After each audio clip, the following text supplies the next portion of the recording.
As you know, I'm used to picking up a lot of bicycles from bike shops or receiving them directly in my workshop. But today's the first time in my life that I'm coming to pick up a bicycle from a big retail store. And not only that, but they've also given me an appointment and a time, and they've told me that there's a person exclusively waiting for me to hand me the bicycle. It's a very premium kind of treatment. Let's see what's hidden in here.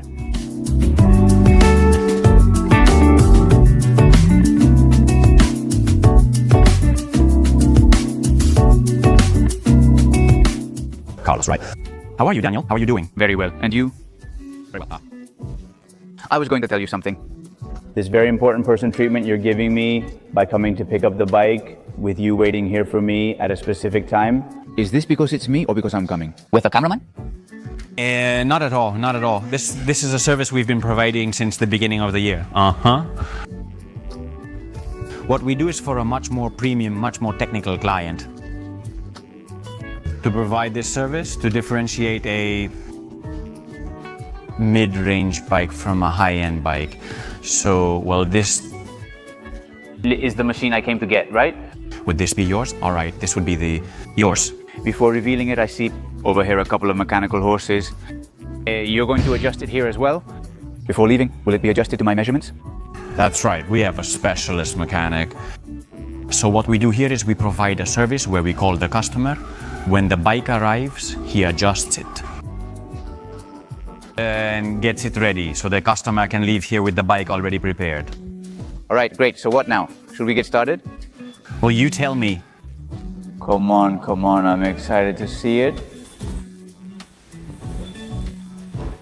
This has a technique, right? Like everything, I guess. Wow.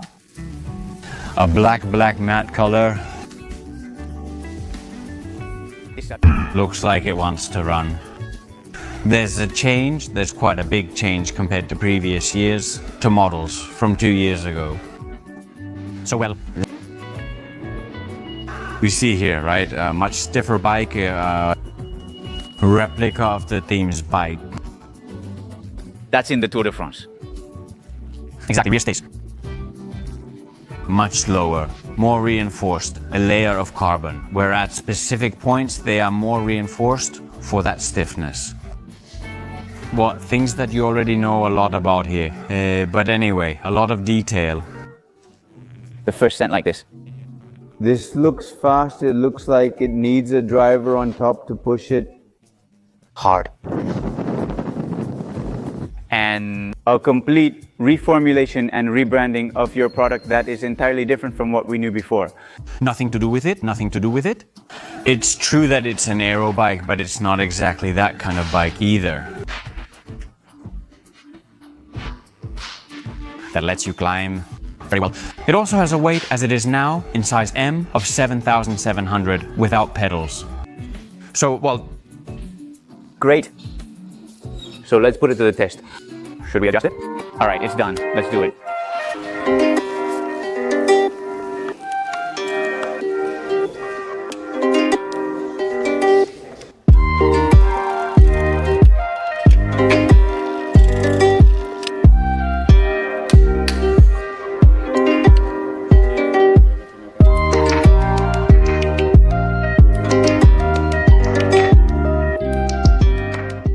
It's curious, isn't it? We have Decathlon in our minds probably as that big store where we've always gone to buy recreational bikes or entry-level bikes at a good price. And suddenly, boom, it surprises us with a Tour de France bike. Well, the question is it all about looks, or does this bike really have high-performance capabilities? We're going to find out in this video. And not only that, but we're also going to compare its price and geometry with other World Tour bikes.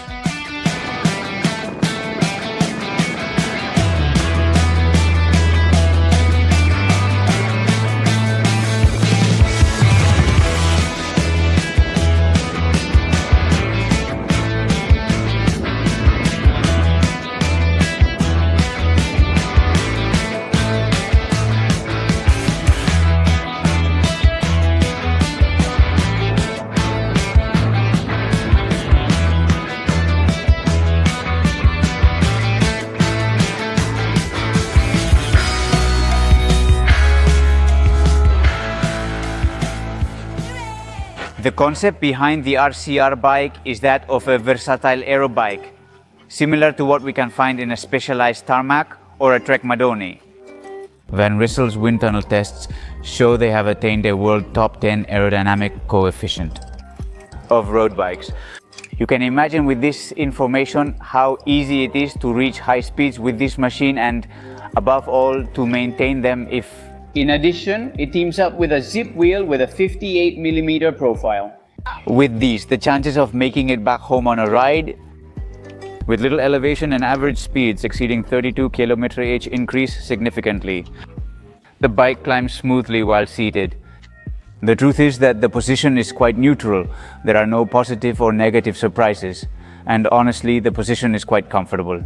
I think you can maintain it well during long climbs. Now, the positive surprise comes when you shift to a bigger cog and start pushing harder on the pedals with more power. Because this is where the rear part is located. The rear triangle of the bike feels much stiffer and gives you a really strong responsiveness that propels the bike forward, which is a very typical behavior, by the way, of mid-height seat stays. Riding downhill on the bike, does it meet expectations? Oh, no issues, nothing to mention really. The only thing to keep in mind is having such high-profile wheels, which force us to anticipate our movements in the turns, since they create certain inertia that we don't get with lower-profile wheels. But honestly, once you adapt, it's not an issue at all. Let's go over the components now, because this bike comes really well equipped. The entire drivetrain is the new generation SRAM Force, completely wireless. With a 35/48 in the front, and in the back we have a 10/33 cassette. It's probably one of the most climbing-friendly options that SRAM can offer us. On the other hand, the impressive wheels immediately catch your eye. These Zip Firecrest 404S with a 58mm profile are really tall.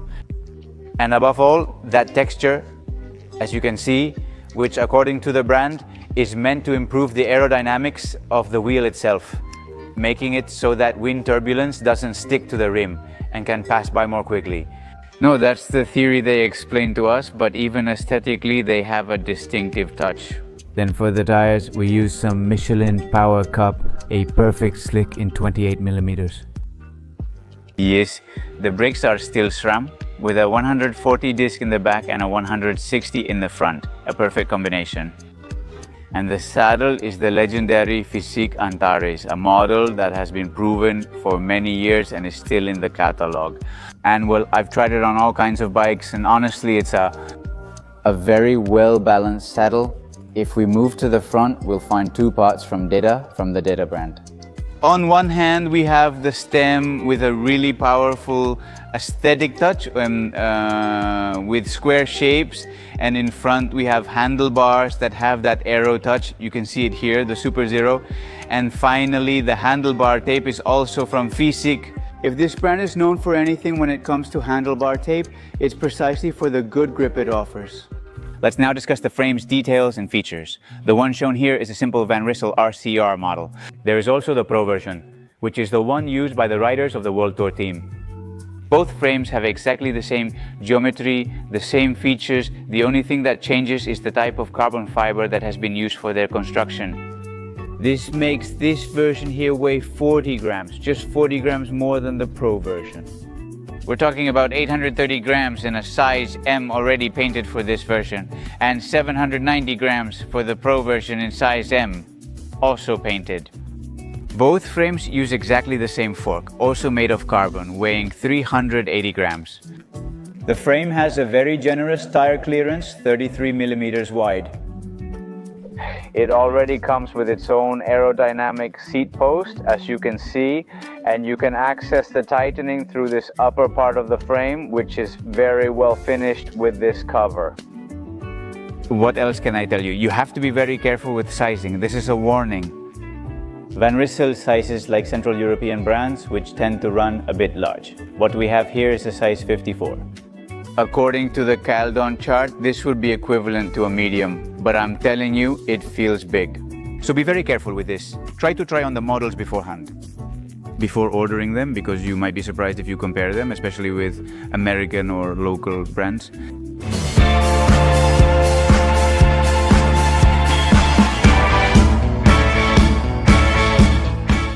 If we take a look at the Van RYSEL website, we realize that the brand puts a lot of emphasis on the racing development they've wanted for this bike. Even in the joint work they've done with the French Aerospace Laboratory to develop the aerodynamics of this frame.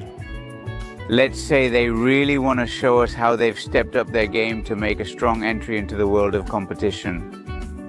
If anything confirms this, it's a comparison of geometries that I'm showing you here with the main competitors, both from the World Tour and the sales market. In the real world, you can see bikes like the Cannondale Super 6 Evo, the Specialized Tarmac SL8, or the Trek Madone. And well, while it's true that comparing the geometries of road bike frames isn't very fun because they're very similar to each other. Unlike mountain biking, where there are more differences, we can draw more conclusions in this discipline. Well, here we can definitely confirm that the measurements are within the standards that are in competition with other leading brands. And somehow here we can clearly see with objective data that this bike has the numbers it needs to be a champion in any race.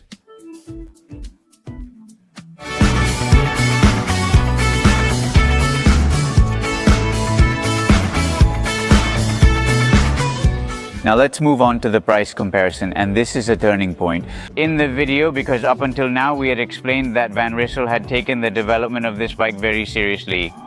And based on the data, the handling, and even the victories that Decathlon GRCR is achieving this season, which is going very well and is positioned very high in the World Tour. Well, the brand was showing that it's there, that it can look any other brand in the eye no matter how top tier it is. Now then, from this point on, in this section, this is where the rest of the brands can't compete with Van RYSEL in any way. I'm going to make a price comparison with other World Tour bikes that are competing in terms of sports performance with this machine and can go head to head with it in concept, in terms of sales, and always looking within each brand for what would be a similar or equivalent setup to what we find here. Taking into consideration that this bike, apart from the components I mentioned, also comes standard with the Quark power meter, just like many of the ones you're about to see now. Let's start with Cannondale. With the Super 6 Evo, the equivalent model, we would be at 7,000 euros retail price if we go to the Tarmac SL8, the new addition to the Specialized catalog. The equivalent would be 9,000 euros. If we go looking for the Cervelo, that same Team 5, a very sought after bike, also we're talking about the equivalent of 10,650 euros retail price. And if we're talking about the Amadon, which would be the single lens reflex 7 model, it's 11,500 euros. This standard version machine, just as it is here, is 5,000 euros. in many cases it's less. In many cases, it's less than half the price that other leading brands are asking for. I don't know what you guys think. Let me know in the comments section. But the way things are today, and seeing this comparison, it makes you think.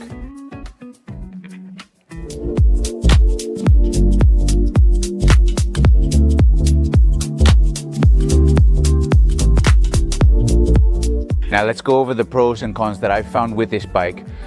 The main pro, as you can imagine, has to do with the price. Nowadays, with the way things are, it's hard to get more technology, more development in a frame, and better components.